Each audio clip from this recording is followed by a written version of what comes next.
अस्सलाम वालेकुम, कैसे हैं आप लोग व्यूअर्स स्टूडेंट्स। उम्मीद करता हूँ आप सब खैरियत से होंगे। आज हम फर्स्ट ईयर के इंग्लिश के पेपर्स के हवाले से कुछ ऐसी चीज़ें सीखने के लिए जा रहे हैं जो कि आपके लिए इंतहाई इम्पोर्टेंट हैं और पेपर में आपके लिए अच्छे मार्क्स लाने का बायस बनेगी। तो आइए, हमारा एक बड़ा इम्पोर्टेंट क्वेश्चन है फर्स्ट ईयर के इंग्लिश के पेपर में, उसको हम देखते हैं। एप्लीकेशन और लेटर राइटिंग, इसमें ऑप्शन होता है एप्लीकेशन और लेटर, दोनों में से आपने एक चीज लिखनी होती है। How to write an application, it will carry 10 marks. ये इंतहाई इंपॉर्टेंट क्वेश्चन है, पेपर में पास होने के लिए कोई मसला ही नहीं है, सिर्फ आपको ये थोड़े से ट्रिक्स पता होने चाहिए जो आज हम सीखने के लिए जा रहे हैं। बहुत सारे स्टूडेंट एप्लीकेशन लिखते तो हैं लेकिन वो ऐसे ऐसे ब्लंडर करते हैं, ऐसी ऐसी गलतियां करते हैं जिसकी वजह से वो पूरे मार्क्स गेन नहीं कर पाते। तो आज हमने वो सारी टेक्निकल चीज़ों को सीखना है जिनको फॉलो करते हुए हम मैक्सिमम मार्क्स ले सकें। तो ये हम रियल एप्लीकेशन नहीं लिख रहे। जब आप रियल किसी डिपार्टमेंट को अपने यानी वासा में एप्लीकेशन देनी है या फिर आपने वापडा में एप्लीकेशन देनी है नए मीटर लगवाने के लिए, तो वो रियल लाइफ में है, उसका एक अलग पैटर्न होता है। तो आज हम सिर्फ और सिर्फ एप्लीकेशन लिखने का तरीका सीखेंगे in your examination, in your English paper. आपने इंग्लिश के पेपर में किस तरह एप्लीकेशन लिखनी है ताकि आपको मैक्सिमम मार्क्स मिल सके। सबसे पहले आपने एक चीज जिसमें स्टूडेंट बहुत ज्यादा मिस्टेक्स करते हैं, बहुत सारे स्टूडेंट्स यहाँ पे टू लगा देते हैं। पेपर में एप्लीकेशन लिखनी है तो आपने ये वाला टू इस्तेमाल नहीं करना। अगर आप ये टू लिखेंगे तो आपके मार्क्स कटेंगे। दी प्रिंसिपल आपने लिखना है, टी कैपिटल पी कैपिटल। और बहुत सारे स्टूडेंट्स इस यहाँ पे एक मिस्टेक करते हैं, वो प्रिंसिपल के स्पेलिंग गलत लिख देते हैं। ये आपने एप्लीकेशन में लिखनी है, इसका मतलब होता है असूल या कानून। आपने इसमें जो लिखने हैं वो PAL वाले स्पेलिंग लिखने हैं। इसका मतलब होता है किसी अदारे का सरबराह, किसी अदारे का जिम्मेदार, किसी अदारे का निगरान, इसका ये मतलब है। आपने ये यूज करना है। यहाँ पे आपने कॉमा लगाना है। गवर्नमेंट कॉलेज, G कैपिटल लिखेंगे और C कैपिटल लिखेंगे, इसके बाद भी हम कॉमा लगाएंगे। बहुत सारे स्टूडेंट्स यहाँ पे एक मिस्टेक करते हैं, वो अपने कॉलेज का नाम लिख देते हैं। मिसाल के तौर पर कोई स्टूडेंट किसी प्राइवेट कॉलेज में पढ़ रहे हैं तो वो अपने कॉलेज का नाम लिखता है। तो आपने किसी भी प्राइवेट कॉलेज का नाम यहाँ पे ऐड नहीं करना। बेशक आप किसी प्राइवेट कॉलेज में पढ़ रहे हैं, किसी एकेडमी में पढ़ रहे हैं या किसी गवर्नमेंट कॉलेज में पढ़ रहे हैं, पेपर के अंदर आपने एप्लीकेशन लिखते हुए यहाँ गवर्नमेंट कॉलेज ही लिखना है। ये बेनिफिशियल है। और ये भी ख्याल रखिएगा, G कैपिटल लिखेंगे और C कैपिटल लिखेंगे, इसके बाद भी हम कॉमा लगाएंगे। उसके बाद बहुत सारे स्टूडेंट यहाँ क्या करते हैं, अपने सिटी का नेम लिख देते हैं। जैसे बहुत सारे स्टूडेंट लिख देंगे जी फैसलाबाद। वो मिस्टेक्स हैं जो हम लोग एज अ एग्जामिनर बोर्ड्स के पेपर चेक करते हुए बेशुमार टाइम इसको पॉइंट आउट करते हैं, जिसकी वजह से स्टूडेंट्स आप अपने मार्क्स लूज कर देते हैं। तो जब आप किसी सिटी का नेम लिखेंगे तो इससे बहुत सारे प्रॉब्लम्स आ सकते हैं।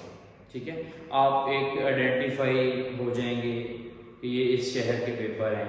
ठीक है, वो तो डेफिनेटली बोर्ड की शीट लगी होती तो आइडिया हो ही जाता है। उसके अंदर डिवीजन के अंदर सिटीज़ का एक आप प्रोमिनेंट हो रहे होते हैं काम का, तो हो सकता है चेक करने वाले को वहाँ उस जगह से कोई प्रॉब्लम हो, कोई मसला मसाइल हो सकता है, तो इसलिए हमें इस मसले में नहीं जाना। तो इसलिए स्टूडेंट आपको किसी भी सिटी का नेम यहाँ पे नहीं लिखना है, आपने लिखना है सिटी, C कैपिटल, ABC।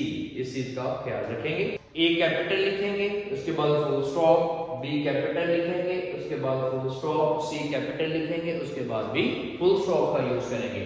आता है हमारे पास सब्जेक्ट। सब्जेक्ट का लिखना बहुत जरूरी है। समटाइम ऐसे होता है कि एप्लीकेशन जिसको आप सबमिट करवा रहे हैं उसके पास टाइम ही नहीं है इतना ज़्यादा कि वो थॉरली आपके एक डेढ़ पेज को पढ़े उसके बाद भी उसको साइन करे। तो होता ऐसी है, बेसिकली सब्जेक्ट पढ़ने के बाद 70-80% आइडिया हो जाता है कि किस चीज़ की एप्लीकेशन मेरे पास आई है। यानी एप्लीकेशन हमारी होगी चेंज ऑफ सब्जेक्ट की।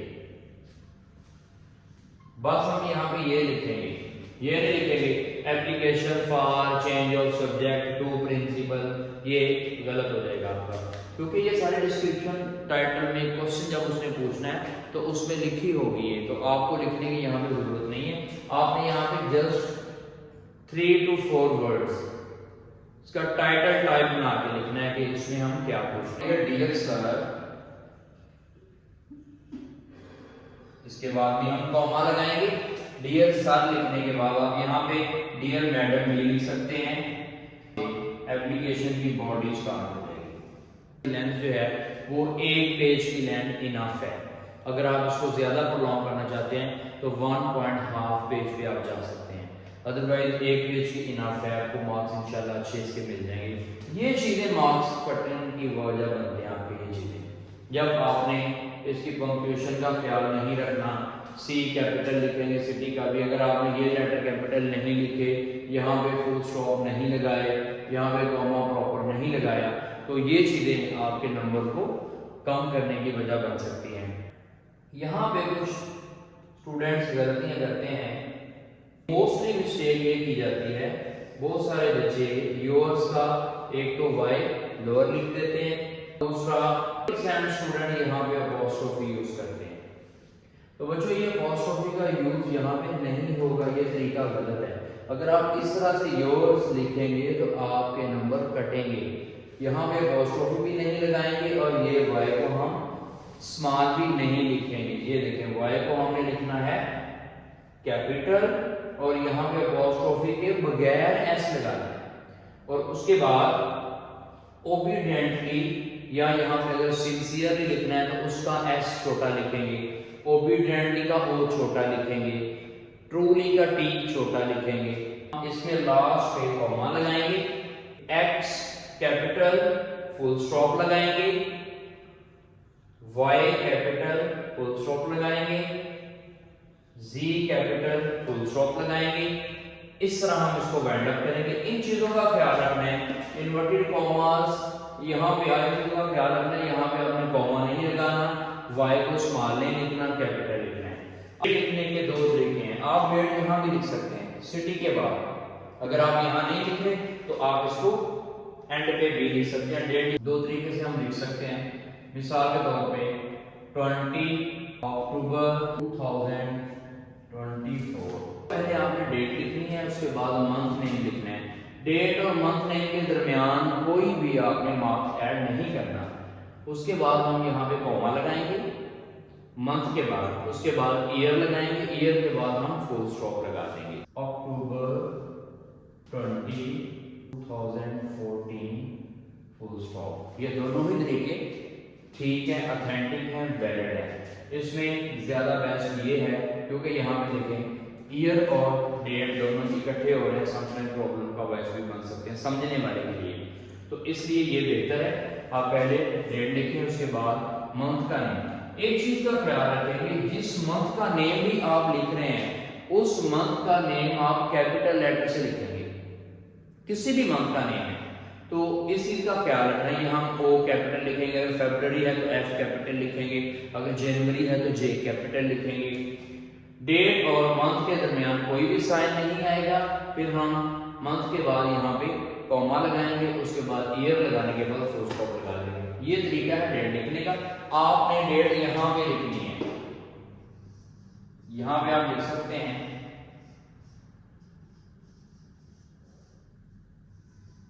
और एक और चीज नोट अक्सर की गई है कि बहुत सारे बच्चे, जैसे मैंने अक्टूबर लिखा तो सिर्फ OCT लिख देते हैं, तो ये भी अच्छा इंप्रेशन नहीं है। आपने यहाँ पे कोशिश करनी है जिस मंथ का नेम भी लिख रहे हैं उसको फुल स्पेलिंग के नाम के साथ लिखें ताकि इसमें कोई प्रॉब्लम ना आए। ये कुछ ऐसी चीजें थी जो कि एप्लीकेशन के अकॉर्डिंग आपको मैंने अहम चीजें बताई जिनकी वजह से हम इसमें पूरे के पूरे मार्क्स हासिल कर सकते हैं।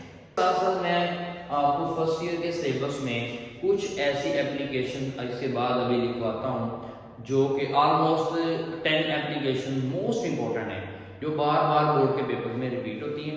मैं उनको लिखने के बाद आपको अभी इसमें बता देता हूँ कि ये कितनी बार बोर्ड में ये एप्लीकेशन आ चुकी है ताकि आपको आइडिया हो जाए कि ये कितना इंपॉर्टेंट टॉपिक है।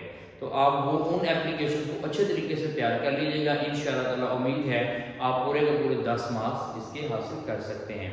तो अगर स्टूडेंट आप एप्लीकेशन का कोई मॉडल लिख के मुझे चेक करवाना चाहते हैं तो मैं अपने वीडियो के अंदर व्हाट्सअप का नंबर आपके साथ शेयर कर देता हूँ। आप मुझे एप्लीकेशन लिख के उसकी एक व्हाट्सअप भेज के चेक भी करवा सकते हैं। उसमें अगर कोई इशू हुआ तो मैं ज़रूर आपको गाइड करूँगा। Thank you. 2015 से लेकर 2023 तक बोर्ड के मुख्तलिफ पेपर्स में ये एप्लीकेशन बार बार रिपीट हो रही है। उनके मैंने सब्जेक्ट्स आपके सामने लिख दिए हैं। अगर आप अपने पेपर्स के लिए इन 10 एप्लीकेशन को अच्छे तरीके से तैयार कर लेते हैं, मुझे 100% श्योरिटी है कि इंशाल्लाह इसमें से आपको एक एप्लीकेशन पेपर में आ सकती है। फुल फी कंसेशन, पूरी फीस माफ करवानी है। ये एप्लीकेशन 20 टाइम्स डिफरेंट बोर्ड्स के पेपर में रिपीट हो गई है। कैरेक्टर सर्टिफिकेट की एप्लीकेशन है, ये 16 बार 16 टाइम डिफरेंट बोर्ड में रिपीट हो चुकी है। सिक लीव है, ये 1 मंथ की भी या 2 या 3 दिन की भी या 1 वीक की भी आ जाती है, चेंज होकर आती रहती है। तो आपने इसमें 2-3 लाइंस ऐसी ऐड कर देनी है। अगर 1 वीक की आए तो आपने एक सेंटेंस 1 वीक का लिख देना है। अगर 1 मंथ की आए तो आपने वही सेंटेंस को 1 वीक की बजाय 1 मंथ में कन्वर्ट कर देना है। रिमिशन ऑफ लाइब्रेरी फी, आपने लाइब्रेरी की फी जमा करवाई थी एडमिशन का टाइम, अब आपकी डिग्री पूरी हो गई, आपने उसको रिफंड करवाना है, वापस लेनी है, ये 8 टाइम आ चुकी है। रिमिशन ऑफ फाइन, किसी टीचर ने आपको मिसबिहेवियर की वजह से, लॉन्ग एब्सेंटिस की वजह से आपका नेम स्टॉप ऑफ कर दिया या आपको फाइन कर दिया या किसी भी वजह से आपको फाइन हो गया है, तो अब आप इस पोजीशन में नहीं है कि फाइन को पे कर सकें।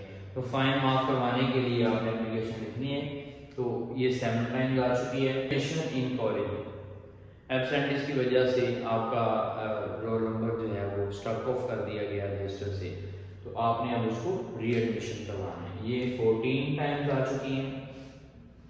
कॉलेज लिविंग सर्टिफिकेट, ये देखें, करेक्टर सर्टिफिकेट एक अलग एप्लीकेशन है, कॉलेज लिविंग सर्टिफिकेट की एक अलग एप्लीकेशन है, दोनों में डिफरेंस है। ये भी 4 टाइम हमारे पेपर में आ चुकी है। फॉर स्कॉलरशिप और स्टाइपेंड, यानी आपको फाइनेंशियली सपोर्ट चाहिए कॉलेज की तरफ से ताकि आप अपने अखराजात को मेंटेन कर सकें, मीट कर सकें। तो ये एप्लीकेशन भी डिफरेंट बोर्ड्स में 8 टाइम आ चुकी है। चेंज ऑफ सब्जेक्ट, ये भी एप्लीकेशन काफ़ी इंपॉर्टेंट है, ये भी 7 टाइम आ चुकी है। और अपोलोजाइजिंग फॉर मिसकंडक्ट या मिसबिहेवियर, आपने किसी टीचर के साथ किसी वजह से कोई बदतमीजी की है या कोई सिचुएशन क्लास के अंदर पैनिक हो गई है, तो अब आपको एहसास हुआ कि मुझे कोई प्रॉब्लम है इसमें, ये भी 5 टाइम बोर्ड के पेपर में आ चुकी है। तो स्टूडेंट, इनमें से जो मोस्ट रिपीटेड एप्लीकेशन हैं आपने सबसे पहले इनको तैयार करना है। जैसे ये 20 टाइम है, ये 16 टाइम है, ये 14 टाइम है, इसके बाद आपने ये 8 टाइम है, ये 7 टाइम है, ये 8 टाइम है, ये 7 टाइम है, इनको आपने सबसे पहले तैयार करना है ताकि ये मोस्टली रिपीटेड मटेरियल है, बार बार रिपीट हो सकता है, दोबारा भी पेपर में आ सकता है। तो इनमें से इनका मटेरियल अगर जिस स्टूडेंट्स को चाहिए होगा वो मटेरियल आपको मैं शॉर्ट फॉर्म में भी शेयर कर सकता हूँ। फॉर एग्जांपल कोई स्टूडेंट्स हैं वो साथ काम करते हैं और थोड़ा सा वक्त स्टडी के लिए भी उनके पास होता है, वो डिटेल में चीज़ें तैयार नहीं कर सकते, तो उन स्टूडेंट्स के लिए भी मेरे पास एक बड़ा अच्छा सा प्लान है। वो मुझसे मटेरियल मंगवा सकते हैं।